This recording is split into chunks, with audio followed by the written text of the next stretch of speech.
ফোটার আগেই ঝরে গেছে ফুলেরা, আর স্কুলে যাওয়া হবে না তাদের, করবে না ছুটির জন্য অপেক্ষা। মাইলস্টোনের বিমান ট্র্যাজেডিতে কেউ প্রাণপ্রিয় বন্ধুকে হারিয়েছে, কেউ হারিয়েছে ছেলে মেয়েকে, আবার কেউ শিক্ষার্থীদের বাঁচাতে গিয়ে নিজের প্রাণটাই দিয়ে এসেছেন। হুট করে আসা ঝড়ে প্রিয়জনদের হারিয়ে শোকে পাথর এখন পরিবারগুলো। পৃথিবীর সব আর্তনাদ যেন এই বেদনার কাছে হার মানে। মাইলস্টোন স্কুল অ্যান্ড কলেজের দশম শ্রেণীর শিক্ষার্থী ফারহান হাসান ঘটনার দিন নিজের পরীক্ষা শেষ হওয়ার পর শ্রেণীকক্ষ থেকে বেরিয়ে বন্ধুদের সঙ্গে কথা বলছিল সে। এমন সময় হঠাৎ করেই বিমান বাহিনীর ওই বিমানটি তাদের সামনে আছড়ে পড়ে। এতে চোখের সামনেই সে তার বেস্ট ফ্রেন্ডকে প্রাণ হারাতে দেখে। এমন ঘটনা আরও ঘটেছে।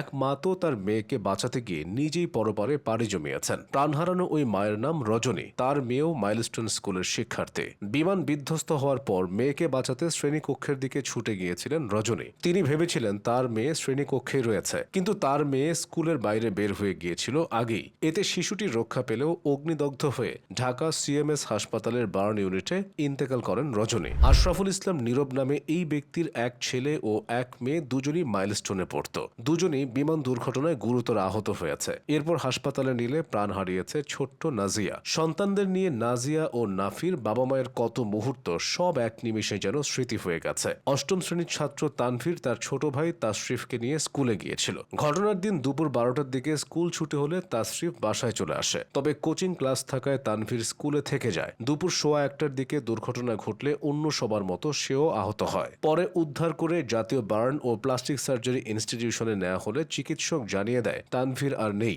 হাসপাতালে নেয়ার পর ইন্তেকাল করে আব্দুল্লাহ সামিন নামের ষষ্ঠ শ্রেণীর আরেক শিক্ষার্থী। তার বয়স ছিল সবেমাত্র 14। সামিনকে নিয়ে পরিবারের কত স্বপ্ন ছিল, এক মুহূর্তে যেন সব শেষ হয়ে গেল। ছেলেকে হারিয়ে আরেক বাবা তো আফসোস করে বলেই ফেলেছেন, আমি আর এদেশে থাকবো না। মাত্র 14 বছর বয়সী সপ্তম শ্রেণীর শিক্ষার্থী সায়ান ইউসুফ। ঘটনার দিন সকালে সে স্কুলে গিয়েছিল স্বপ্ন নিয়ে। সহপাঠীদের সঙ্গে হাসি মুখে প্রার্থনায় দাঁড়িয়েছিল। সেই হাসি আর ফিরবে না কখনো। রাত 3:50 সায়ান চিরবিদায় নেন বার্ন ইনস্টিটিউটের নিবিড় পরিচর্যা কেন্দ্রে। তার শরীরের 95%ই অগ্নিকাণ্ডে ঝলসে গিয়েছিল। সায়ানের বাবা নিজে পেশায় একজন বিশ্ববিদ্যালয়ের প্রফেসর আর মা কেমিস্ট্রির লেকচারার। কিন্তু আজ সব পরিচয়ের উপরে তারা কেবল এক সন্তানহারা বাবা মা। সায়ানের মতো প্রায় একই অবস্থা হয়েছে আরেক শিক্ষার্থী আফনান ফায়াজের। সে মাইলস্টোন স্কুলের সপ্তম শ্রেণীতে পড়ত। ঘটনার আগে অসুস্থতা থাকায় 2 দিন স্কুলে যেতে পারেনি আফনান। নিয়তির কি নির্মম পরিহাস।